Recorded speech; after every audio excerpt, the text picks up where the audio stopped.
Welcome back. Let's turn our attention to another conversation. Tata Tech came out with their numbers. In Q3, the profits of the company went down very sharply, declined by 96%, but that was on account of the labor code, plus one exceptional to do with an acquisition.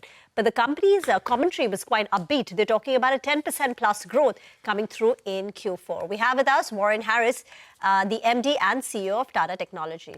Thank you very much, Warren, for joining in. Let's begin with the first one. Profits are down 96%. Can you explain what led to that? There is a labor code, there is an exceptional on account of an acquisition, and will the acquisition-related expense recur? Yeah, we've obviously taken the adjustment because of the new labor laws that have come out in India. We've also booked the costs associated with the ESTEC transaction.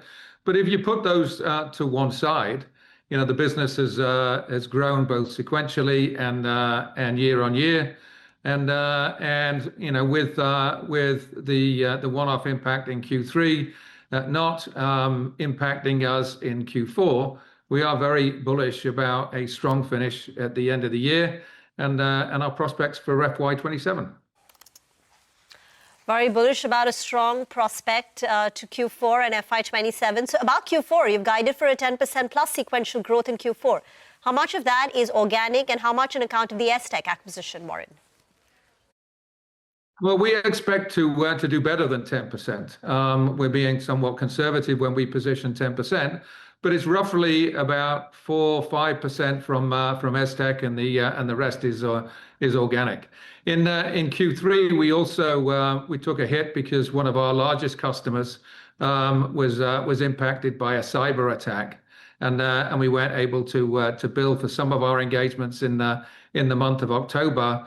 That business has bounced back in November and December, and will flow through into Q4. So again, ESTEC, the growth that we are seeing, the business that we're winning, and the fact that these one-off issues that have complicated things in Q3, they'll not be there in Q4. They're all contributing towards our confidence in terms of, again, a very strong finish to the year.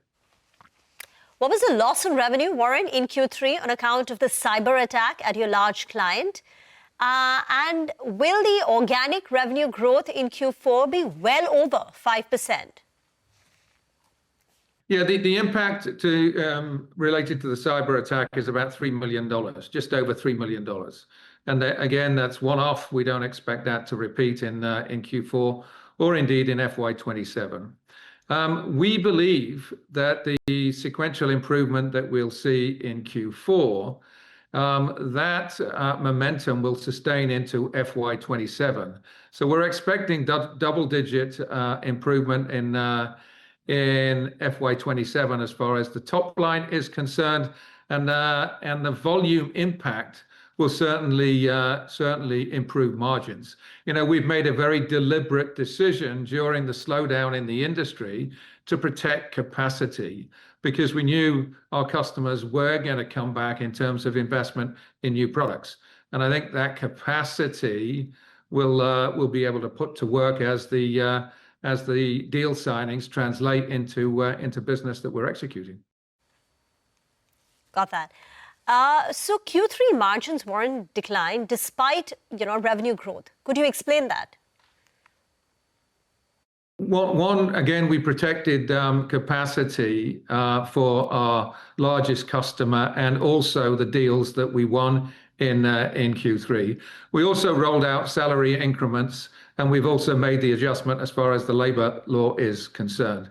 So we see the impact to margins in Q3 as being the sort of the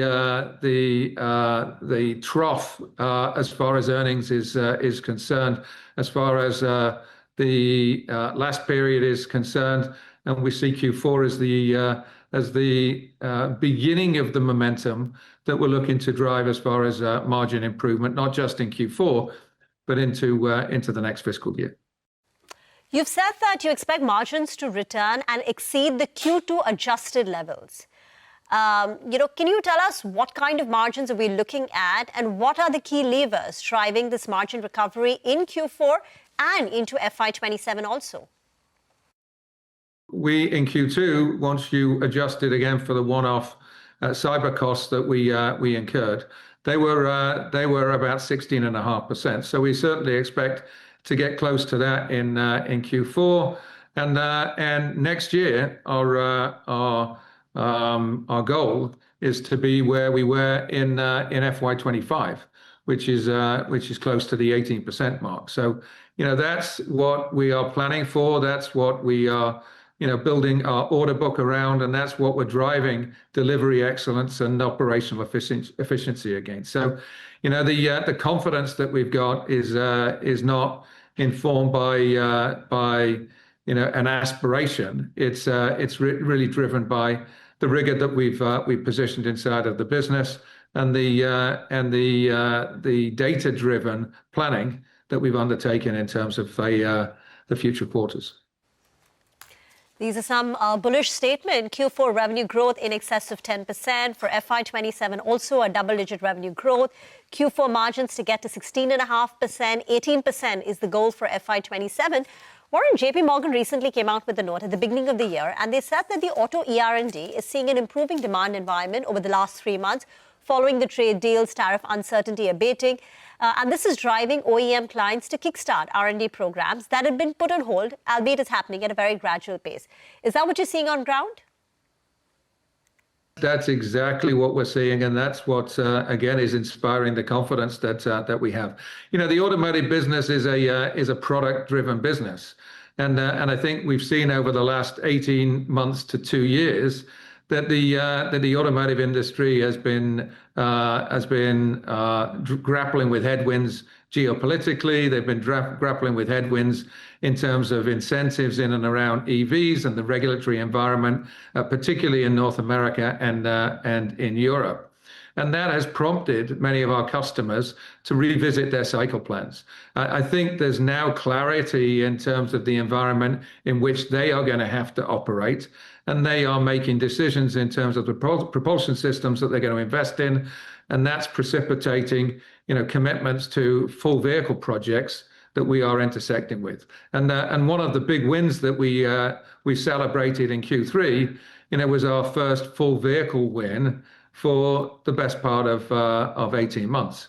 And we think that is the precursor to the type of business that we were consistently winning in FY23, 24, and the beginning of FY25. So we are very confident that the demand environment is improving. And again, given the breadth and depth of our value proposition as it pertains to full vehicles, we're very, very confident that that's going to mean good things for Tata Technologies. Warren, great chatting with you, and Happy New Year to you. Thank you very much for joining in. That's Tata Tech.